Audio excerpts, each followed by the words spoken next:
Japan, the land of the rising sun and the falling birth rate. So what is Japan doing to alleviate these labor problems? Well, they're turning to robots. So today we're living in Japan in 2050, where we're eating, sleeping, and drinking with robots, and maybe even riding some. We recruited the help of our own robot. Meet Robo Sapien. We adopted him and we want to bring him up around some good influences, so we're going to take him to meet some other robots in Tokyo, and hopefully he'll grow up good and strong. Life is meaningless. So come with us.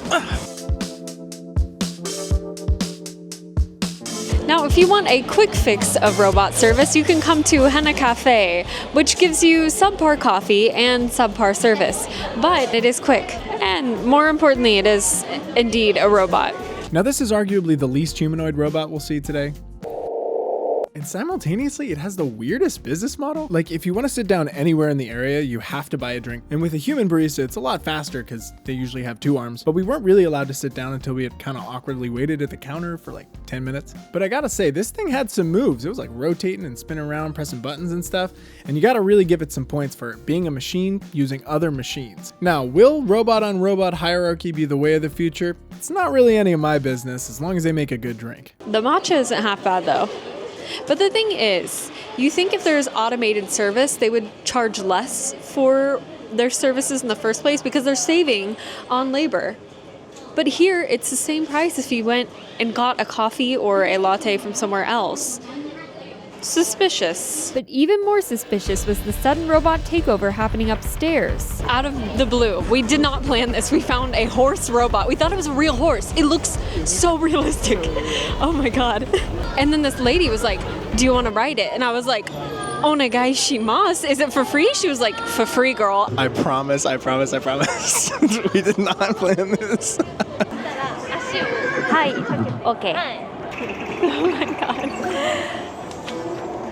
Yeehaw! I want to be a cowboy, baby. Woohoo!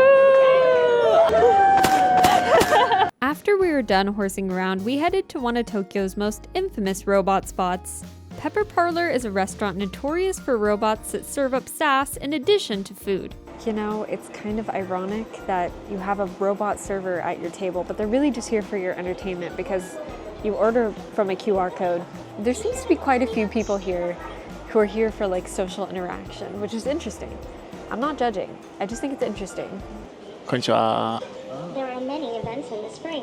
What events are you looking forward to? Yeah, I want to go to your house. I'm sorry, but I can't invite you to my house. However, I can suggest some beautiful parks or gardens. Yeah, tell me what the worst park in Shinjuku is. I apologize, but I don't have information on specific.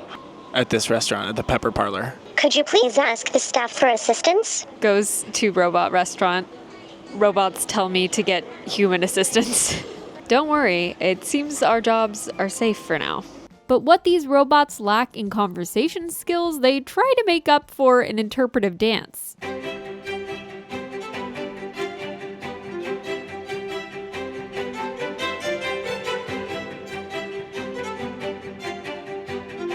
I'm hoping that in 2050 they have something a little bit better than this. Robo Sapien, opinions on this?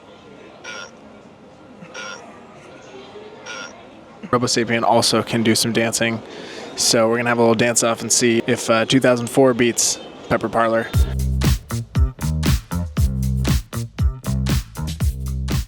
As you can see, the competition was pretty stiff, so you'll have to let us know who you think won. And while the robots had their moments of struggle, the food definitely made this experience worthwhile. That and the fact that the robots had video games on their phone. You see, Ben and I are kind of iPad kids at heart, so this made up for any bad experience we possibly could have had here. It's a waffle. I see you're cooking the waffle for 10 seconds.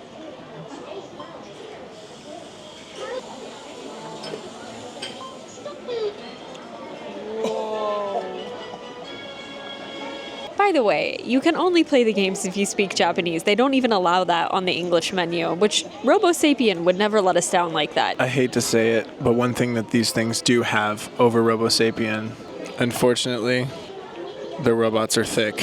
And if you're okay with paying for a robotic gimmick, then this is a worthy tourist attraction. But actually, if you want your money's worth at a robot restaurant, then I would definitely come to Gusto. Basically, Gusto is your run-of-the-mill family restaurant, of which there are many in Japan, including Denny's for some reason.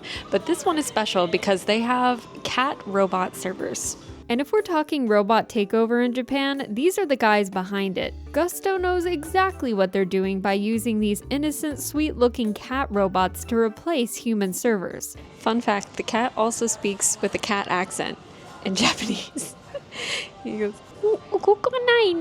I can't move, nya. I can definitely see what makes this place popular. I mean, it's cheap, it's good, it requires minimal human interaction. And for my American viewers, it's basically like the Applebee's of Japan, microwave food and all. And the robots don't expect tips. Not that anyone gets tipped in Japan, but it's nice anyways. And then on our way to our next location, we encountered a Glee jump scare. But that wasn't the only nightmare we were about to encounter, because when we got off the train, we did a little check-in with Robo Sapien, and disaster struck. Dude, wake up. We'll be right back. So update, Robo Sapien-san is dead, CPR. aka his batteries are out, so we've got to go find some new batteries. We had to get to a convenience store quick, but we couldn't go to a normal one with human staff. Luckily, we were close by Famima in Sapia Tower, a completely automated convenience store. And if you think the automation's based on the honor system, it's not. This place was basically a surveillance state. In the absence of any robot hospitals, I had to do the best I could. And I just happened to have a screwdriver on me. I got that thing on me. I'm packing. How dare you mock me? And after reviving our robot son, we headed to the one place on the list that felt less like a threat to humanity and more like hope for robot-human relations. I'm talking about, of course, the internet-famous Robot Cafe Dawn, where instead of ChatGPT replacing all of our livelihoods, they seek a future where robots can help people who otherwise can't work in person. Konnichiwa. Hello. Welcome to Avatar Robot Cafe Dawn. Oh, thank you. My name is Chifuyu, and I'm serving this table today. And this robot is called Orihime. I'm remotely operating it from my home. Is the video okay? Oh, sure, yeah. Okay. Great. Okay. Thank you. Chifuyu told us the story of her chronic illness and how it made it difficult for her to work or even meet people because the symptoms kept her home or bedridden most of the time. But working at Cafe Dawn has given her the opportunity to make friends with coworkers and interact with customers in a way that she wasn't able to before. Well, first, can I ask, how did you learn English? I have studied in the United States long time ago. Wow. Where in the United States? First year at Ohio and another year in Florida. So Where's your favorite place in the United States? I miss the Florida's climate. I studied there, but it's long time ago, so I forgot almost all. And while we waited for our food, we even got a chance to show our new robot friend, our robot son. It's not as cool as you are, but... It's strong. Is it good? Better than most pizzas in Tokyo.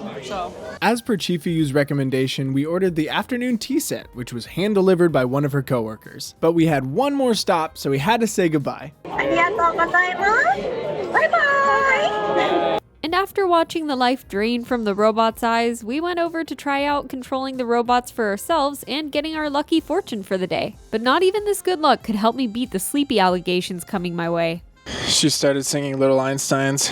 We're running out of time. She's gonna blow. We need the help of one last robot. This isn't really what we meant when we said we were gonna ride a robot, but it's what we gotta do. This part's gonna be a little scuffed. So these are loop bikes, and they're a super convenient and high-tech way to get to our robot hotel. Not sponsored or anything, they're just kind of fun. Now, I booked this hotel thinking it was the one with the creepy humanoid-esque robots, but instead what we're getting is holograms, like Hatsune Miku. You might have heard of her. But it's like automation, right? Which is the same basic concept, so I'll count it. So we entered the hotel, expecting to be greeted by friendly robot staff, but they didn't seem to realize that we were there. Now don't get me wrong, some of these animations were kind of cool. But I don't think that they're actually able to interact with you at all. Like they just kind of look at you and just kind of expect you to kind of look back at them, and then they sharpen their sword menacingly.